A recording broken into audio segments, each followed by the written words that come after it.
मराठा समाजाचा फायदा ओबीसी मध्ये येऊन नाही, मराठा समाजाचा फायदा ईडब्ल्यूएस मध्ये आहे असं धनंजय मुंडे यांनी म्हटलंय। ओबीसींच्या न्याय हक्कासाठीच लढा असं धनंजय मुंडे यांनी आवाहन केलंय। कुणाला विरोध करायचा नाही। आजही मराठा समाजाने ईडब्ल्यूएस घ्यावं, 10% वेगळं आरक्षण जे त्यांना दिलं ते घ्यावं।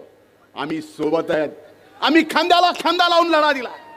मी 25 वर्ष मराठा आरक्षणासाठी लढलोय, सर्व जातीच्या आरक्षणासाठी लढलोय आणि त्याचं रेकॉर्ड आहे, कारण ही शिकवण आहे। पण आमच्या ताटातलं कोण घेत असेल तर आम्ही सुद्धा नुसतं बघत बसणार नाही, हे आज निश्चित सांगतो। 2 वर्षापासून एका व्यक्तीनं, एका प्रवृत्तीनं, मी समाज म्हणत नाही, ओबीसी, एससी, एसटी आणि मराठा समाजामध्ये अंतर पडलं।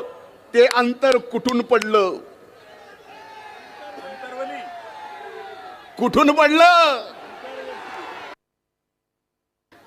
हे अंतर फक्त या 2 समाजात, ओबीसी आणि मराठा समाजात अंतर विलीन पाडत नाही, तर तुमच्याशी सुद्धा दगा फटका करतोय।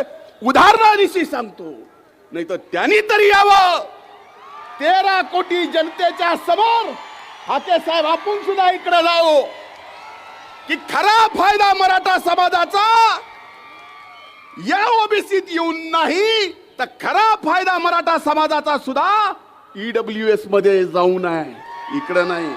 पुरावे